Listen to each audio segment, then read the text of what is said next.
I've not seen this, so we're watching this together as friends on the internet. Wait, are you actually in my comments defending Nick Flynn? Okay, fine. You know what? I ain't got shit to talk about today. Not much has happened. I'll give the floor to you. What do you say? You're such a pussy.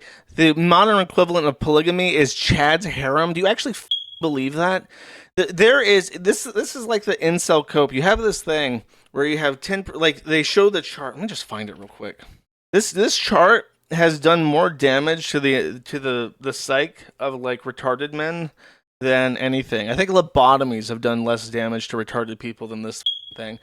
This is what retards actually believe. Interesting and good looking as up and down, and boring and ugly at the bottom. So back in the day, back before the liberalization of the sexual marketplace, everybody had a partner. Everybody lived in peace, and they were matched up equally through some magical system that gave everybody a wife and family, and you didn't ever have to think about it, and everything was just fine and dandy.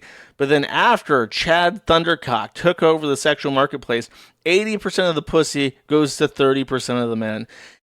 There is, if you look at the facts, the actual facts, there are more people who are completely and totally sexless than ever before, ever in human history. Fewer people are having casual sex than at any other point in human history, including back when we had cavemen wandering around.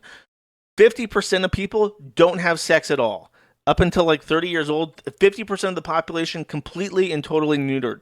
What happens is that the top 10%, which is more than just one stick figure when you take a per capita assumption, they have sex with each other. You have the top 10 most hypergamous people having continuous sex with each other in this big pool where they just each other.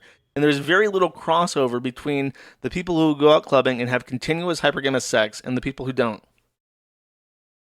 Dude, I smash box. You don't even want to know.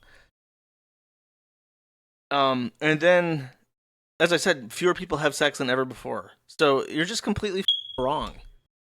No, they group these studies into demographics, like 18 to 24, 18 to 30. But yeah, it does get more and more because over time people are having less sex. I don't understand how you don't understand that because it's so simple.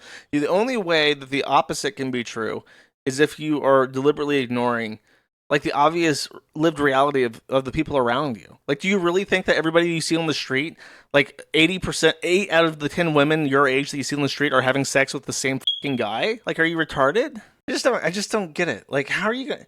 It's such a sad mindset to base all of your politics around hating the thing that you need to get what you want. Like on your face, they say that they want to have a family. They want to do things. They want to save the white race. Well, what the do you think that looks like? You honestly think that saving the white race is like abducting children and them and having like a harem of like pregnant 8-year-olds? Like, how do you come to that conclusion? How do you let yourself get brainwashed by a federal agent and a brown Muslim pedophile to the point where you're actually willing to believe that? Like, surely there's going to come a point where you're like, oh wait, I'm a retard. I just, I think that, like I said, I think that you have to, like, if you're in my audience and you listen to Nick Fuentes, I want you to know sincerely that you are retarded. I don't know if you're retarded in like a general sense where you lack the gray matter required to evaluate things and make logical determinations, or if you're just like temporarily in a state of like actual retardation that can be cured over time, maybe with an ice pick. But I want you to know that you are stupid. That's stupid.